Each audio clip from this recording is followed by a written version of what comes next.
के ऊपर दो शब्द लिखे हुए हैं। क्या शब्द है ये?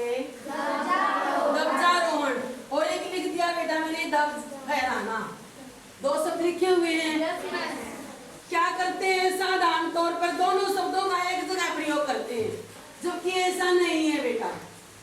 देखो ध्वजारोहण ये बना है ध्वज प्लस आरोहण से, और आरोहण का अर्थ होता है यहाँ पर ऊपर चढ़ाना। क्या अर्थ होगा?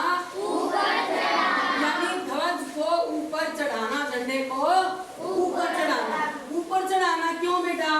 क्योंकि हमारा देश 15 अगस्त सन 1947 को आजाद हुआ बेटा, और उससे पहले हमारा जो झंडा था बेटा वो हमारा नहीं था। किसका था वो पोल पे झंडा?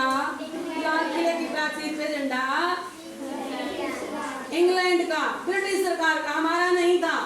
फिर जब हमारा देश आजाद हुआ तो क्या हुआ कि हमारा उस झंडे को उतारा जाता है और हमारे तिरंगे झंडे का आरोहण किया जाता है। यानी ये झंडा नीचे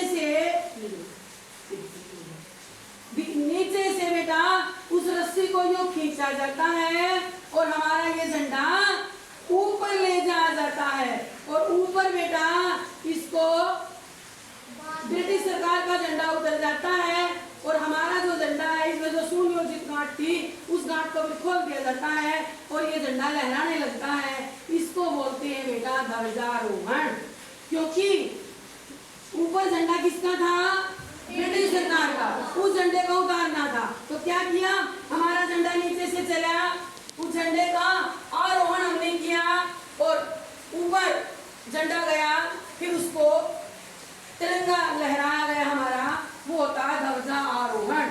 जो कि ध्वजारोहण यानी जो 15 अगस्त को होता है, क्योंकि उस दिन एक नए राष्ट्र का उदय हुआ जिसका नाम था भारत, तो इसलिए आरोहण हुआ झंडे का।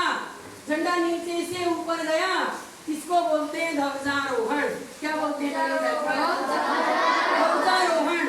और ध्वज फहराना, ध्वज फहराना क्या हुआ बेटा कि 15 अगस्त को हमारा देश आजाद हुआ। 15 अगस्त 1947 को आजाद हुआ और हमने झंडा क्या किया? हमने ध्वजारोहण किया, नीचे से ऊपर लेके गए।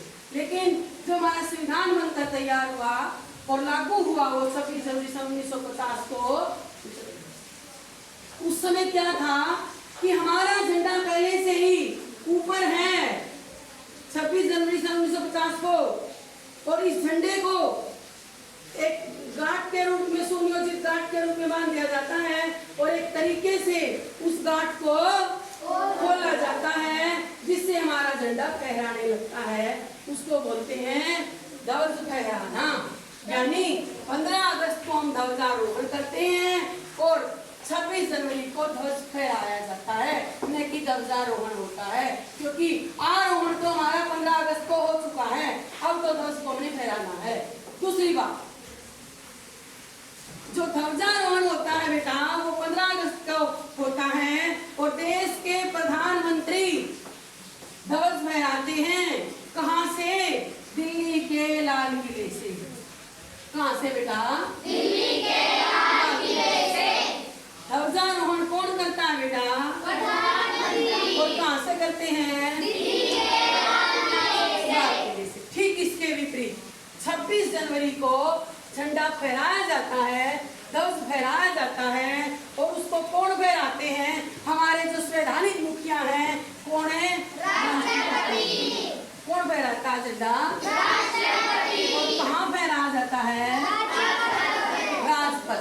कहाँ फहरा? जहाँ पे गणतंत्र दिवस पर झांकियां देखते हो ना बेटा, वहाँ पर राजपथ पर फहराया जाता है। तो मैं उम्मीद करूंगी कि आप बच्चों को ध्वजारोहण और ध्वज फहराना इसमें अंतर का पता चला होगा कि अब कल आज 14 तारीख है, कल 15 अगस्त को हम क्या करेंगे? जब 26 जनवरी आएगी तब क्या करेंगे? फहराना। क्योंकि झंडा हमारा ध्वज तो ऊपर है 26 जनवरी को, हमने इसको एक सुनियोजित तरीके से खींचना है और तब गांठ खुल जाएगा, हमारा झंडा फहराने लगेगा। समझ आई बेटा?